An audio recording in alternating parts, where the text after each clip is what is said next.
Hello, my name is Phong Luong, and I work as the Assistant Director of Academic Counseling at UC Irvine Graduate Division. I want to first start off by thanking the National Organization for the Professional Advancement of Black Chemists and Chemical Engineers, as well as Dr. Danielle Watt, for inviting me to present on imposter syndrome. I wish we all could have met in Florida, but thank you, my friends, for joining me here virtually.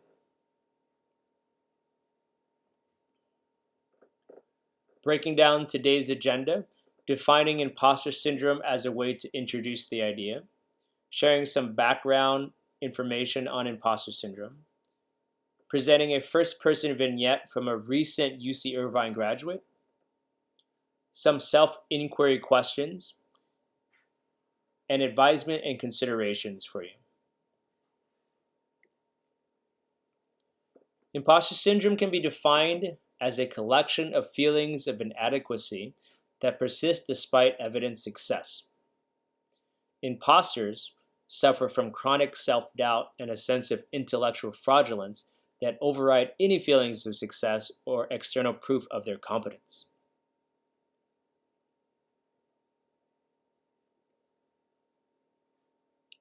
Background information. Imposter phenomenon was coined in 1978 by two clinical psychologists named Clancy and Imes.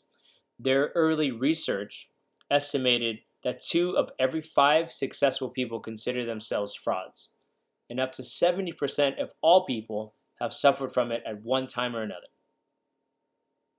Some studies suggest imposter syndrome is more common in female and minority academics.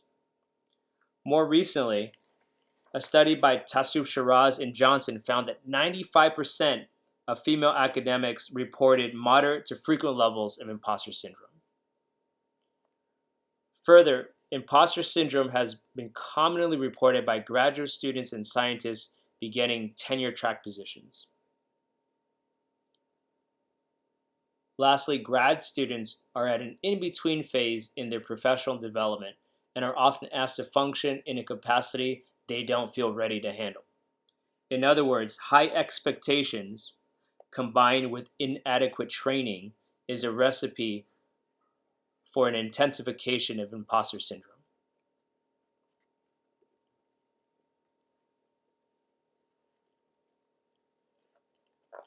Next, Dr. Valerie Young outlines 5 subtypes of imposter syndrome: the perfectionist, the soloist, the superwoman and superman, the natural genius, and the expert.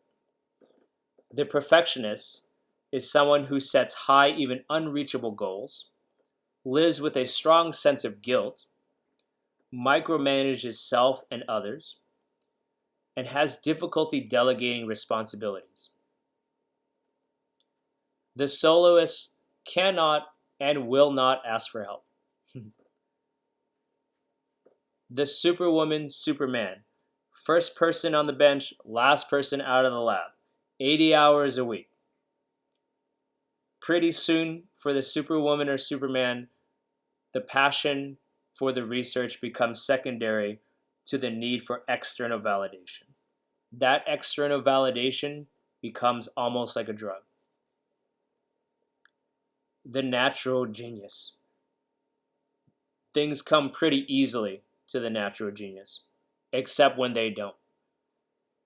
When things get hard, body and mind freezes or becomes immobilized by fear. The expert. Never satisfied, and nothing is ever good enough. 5 subtypes outlined by Dr. Valerie Young.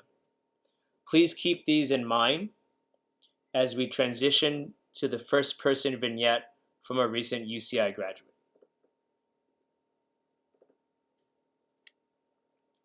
As a Black woman in a PhD program, STEM field, I had no idea how much the validity of my presence would be questioned. I had many sleepless nights because of various micro and macroaggressions. I experienced implicit bias numerous times. My credentials as a researcher were often questioned by some on this campus, including researchers from neighboring labs. This contributed to my self-doubt. I would later find out that this self-doubt had a name: imposter syndrome. It's the kind of self-doubt that intensifies when you try to fit into spaces that invalidate your legitimacy. It's vicious because even after passing orals and getting published, it told me I was still not good enough. It's a monster I had to first recognize and then stand against. It was helpful to have found a good advisor to stand with me. I was encouraged to create a support system and increase my scientific readings. My advisor and a small group of trusted colleagues helped me manage internal and external conflicts. Internally, I held on to so much guilt because I felt like my elevation meant others in my family wouldn't recognize me. It's as if I would have to let go of my family bonds in order to focus on my work and career. Externally, there's so much ego and conflict to deal with in academia. I had to learn the skills to negotiate, work around, and at times confront really awful people. For me, a conversation with my mom allowed me to let go of that guilt and find my voice. Before my orals, she told me that it was time to connect with the power that was already inside me, the power of my ancestors.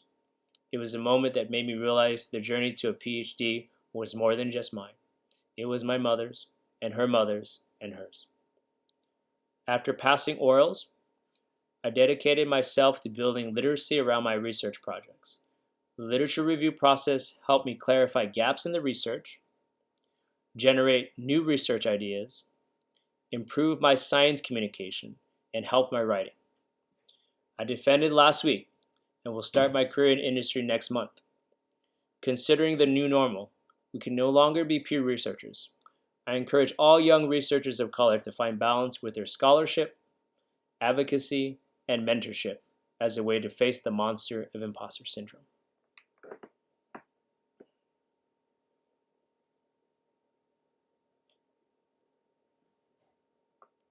My friends, if we were meeting in person, this is where we would break out into groups and have a discussion. I'll still share these questions for you as a form of self-inquiry. How do you define imposter syndrome? Adding to that, what sort of subtype might you fit in?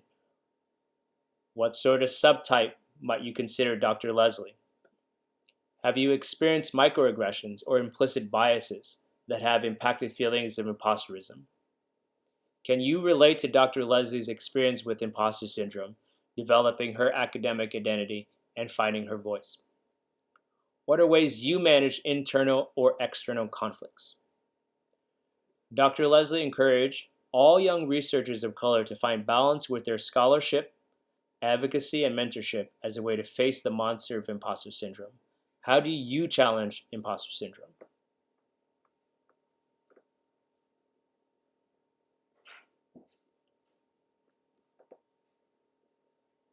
Some advisement and considerations for you. Managing internal and external conflicts. Guilt, defined by the diagnostic manual, is a pathological sense of responsibility for everyone in your life except yourself. Once Dr. Leslie had that conversation with her mom, her guilt began to shift. Quote, I still felt the need to lift others, but no longer felt the need to pull the weight of others. With less guilt meant more flow. Flow is an idea proposed by psychologist Dr. Csikszentmihalyi. It's known as being in the pocket by beatnik jazz musicians, and athletes call it being in the zone. Csikszentmihalyi gives us 3 conditions to find the state of flow: persistence, low levels of self-centeredness, and curiosity. Interestingly, Arne Dietrich's work tells us there's an actual change in our prefrontal cortex when we find the flow state. As you may already know, the prefrontal cortex is responsible for consciousness and working memory, among other things. When we find a state of flow, it becomes inhibited or down-regulated, resulting in a loss of self-consciousness and a loss of the inner critic. Address your guilt, find your flow, lose your inner critic. Managing external conflicts. Inevitably, my friends, during any interview, you're going to be asked, how do you manage conflict? You would never respond to that by saying, I internalize all my feelings, isolate myself, and passive-aggressively throw shade at my colleagues. And yet, in practice, that's what so often happens. Something that Dr. Leslie really had to step into were these 5 steps that she and I talked about. Using a hatha yogic breath. 6 breaths in, 6 breaths out, through the nose, the whole time. This is something I often do before I have difficult conversations. This is something I ask Dr. Leslie to do, and I'll ask you to consider it also. Slow your breath. Consider the other person's point of view. In what way you can validate that point of view. Ask this specific question of how you can help, and then consider mutual options. These are prescribed steps to help you manage external conflicts. Stacked mentorship, a multi-tiered approach, so necessary for addressing imposter syndrome. Dr. Leslie was fortunate enough to have found someone who would advise her instrumentally, but was also a supportive and nurturing mentor. If you have that in place, that is a great start. Please also, when we're talking about multi-tiered mentorship, find that peer-to-peer, colleague-to-colleague connection for yourself. And then lastly, find ways for yourself to become mentors for younger students, whether it's an incoming PhD student, a master's student, or an undergrad. Multi-tiered mentorship is one of the keys to addressing imposter syndrome feelings. When you have a strong support system, a multi-tiered stacked mentorship, you can speak your piece and keep your peace. It is so important to make sure you take what lives within your heart and your mind and externalize these things in safe spaces with people you love and trust. Speak your piece, keep your peace. Field-specific literacy. Dive into your readings almost every day, my friends. There's people that actually research graduate productivity, and they tell us that field-specific literacy needs to become a prominent part of your week. Setting aside 4 to 5 days a week for 1 or 2 hours a day to dive into that. It helps generate research ideas, develop science communication skills, refines your writing skills also. Over the top rope, please let me explain.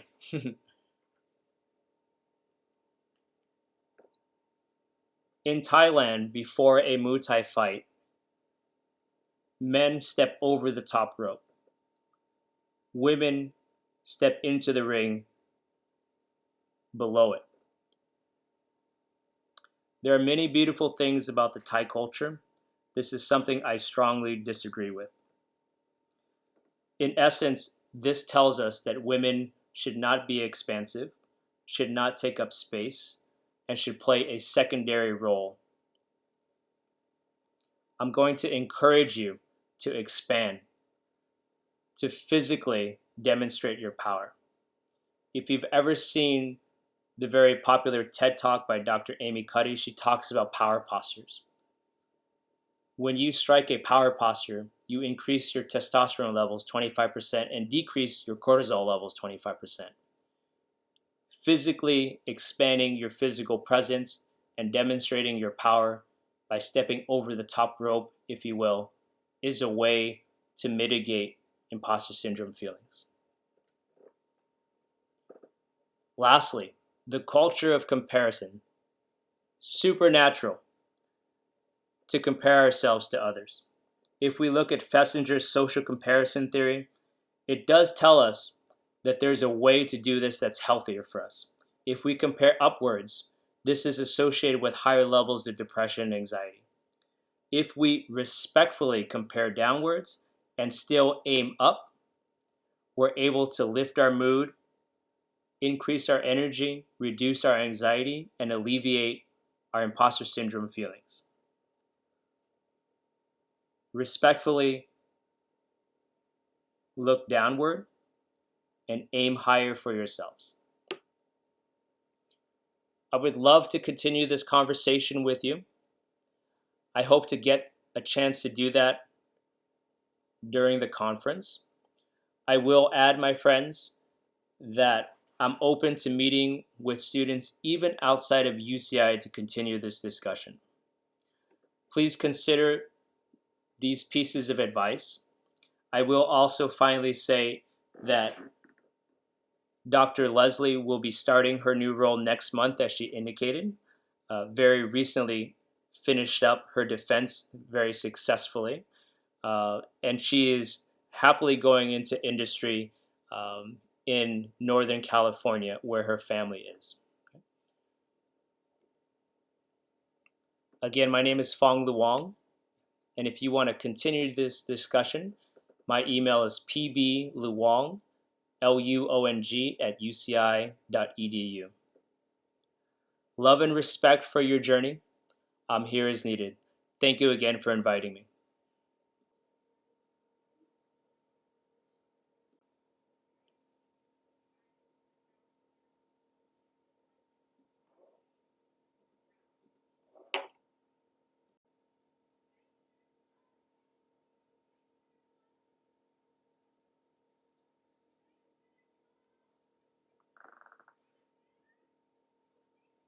Show nothing.